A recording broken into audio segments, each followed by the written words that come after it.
Hey guys, Jamie Lee here, Progressive Programming, talking about the Open 21.3 and 4.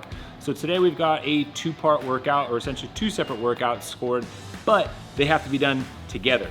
So when we get into this workout, the big thing I would highly recommend is make sure we're spending some time working on our hips, get some glute activation work, do some banded walks, and at the same time, spend some time warming up your clean and jerk. This is gonna be a big factor, is going from a lightweight squat and thruster into a heavy clean and jerk. So to recap for the workout, we've got 4 time with a 15-minute cap. We're gonna go through 15 front squats at 65-95 is our RX. If we're scaling, check out your category and see what your modification is. Then we're gonna go into 30 toes to bar, followed up with 15 thrusters. Once you finish those 15 thrusters, you have a 1-minute rest. Can't skip it, gotta wait. And at the same time, get behind your line so once your time clicks, you can cross over to your bar. So we'll talk about that in a second.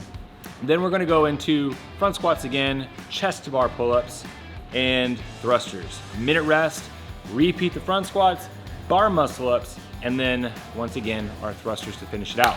Now, a couple things we wanna think about as we go into this workout. Where is our limiting factor? If we're the squat's not a very heavy weight, but at the same time, it's gonna add up. We're looking at a total of 90 squats, 45 front squats and 45 thrusters. Thankfully, the thrusters are at the end of the round, so you can drop the bar and actually rest versus having to get back on the pull-up bar. Now, going into this, what we wanna think about is make sure we're maintaining a manageable pace on our gymnastics. 30 reps is a good number, and if you're really proficient with that pattern, then attack it, because it is one time through and then you have that minute rest. But if this is a skill, or toes to bar or chest to bar are a pattern that we maybe are a little bit slightly inconsistent with as far as the standard goes, then we need to think about having a little bit more of a pace set in place, okay? So whether it's going 5s or 10s and then having a deliberate spot to drop off the bar, shake it out, and then continue on. Just try not to get too caught up on loading up the chalk or resting in between. Maybe watch a timer, watch a clock, 5, 10 seconds, whatever we need to get back on the bar to continue on with our rep count. Now, going into, after we finish that, at 15, if you get capped out at 15, we're going right into our clean. If you finish the whole complex, we're still going for a 7-minute period into our clean. Now, like I said earlier, we wanna make sure that we get a good warm up on our clean and jerk. And it's gonna be a full concept, a full warm up, okay? Don't just focus on just the clean, get the jerk, get underneath some weight, and warm up to the weight that you plan to use for your first opening attempt. There's nothing worse than loading up a bar and then you go to pick up the bar for that first deadlift and then realize, wow, this is too heavy, and you have to come down. Now, 7 minutes is a good amount of time. We will be pretty smoked coming off of that, the first part, 21.3. So we wanna think about maybe coming into this next part with maybe a plan to get a little bit of a warm up or a little cool down, not a cool down, a little rest before we pick up that bar for a first rep.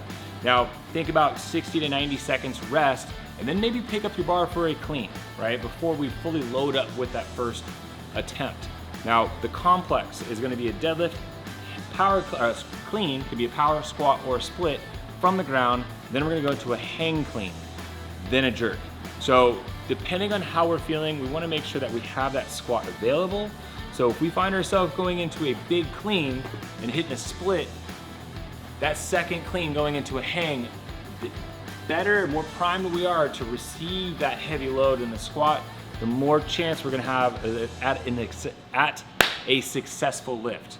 Now, things we wanna think about for skills.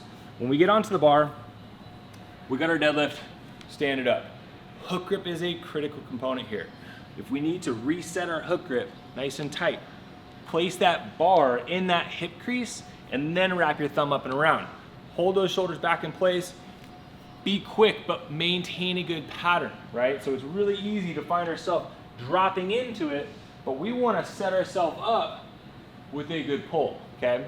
So once we get through that first clean, at the top, we can bring right back into that next one, or take it down, reset our hook grip, and then continue. Because remember, As long as you get that bar off the ground within the last second of your time, so if you finish at 10 minutes, 17 minutes is your end of the heavy complex. So if you pick it up at 16:58, that rep will still count if you make it. All right guys, now coming off after this final open event, I want to talk a little bit about our upcoming programming. So going into this weekend, we've got a few different patterns that we're gonna see in this particular workout. We've got some thrusters, we've got some pull-ups. So what I wanna do is just kind of throw out, if we are doing the open, stick to those. Have a rest day beforehand, and then that way you can come into the open event nice and fresh. If you aren't doing the open, still do those workouts that are scheduled and you will be fine. Going into Monday and Tuesday though, we do have a little bit of a conflicting patterns. So let's take a little break from going below parallel with an overhead squat and modify that to an overhead reverse in-place lunge. And then on Tuesday, we've got our max session for our hang power snatch and hang clean. I wanna throw in a modification of strict chin-ups paired with our dumbbell box step up as our ascending rep scheme. Now, on SugarWOD, it is already uploaded, so if you wanna go ahead and just go through and make those adjustments for your affiliate, that's the time to do it.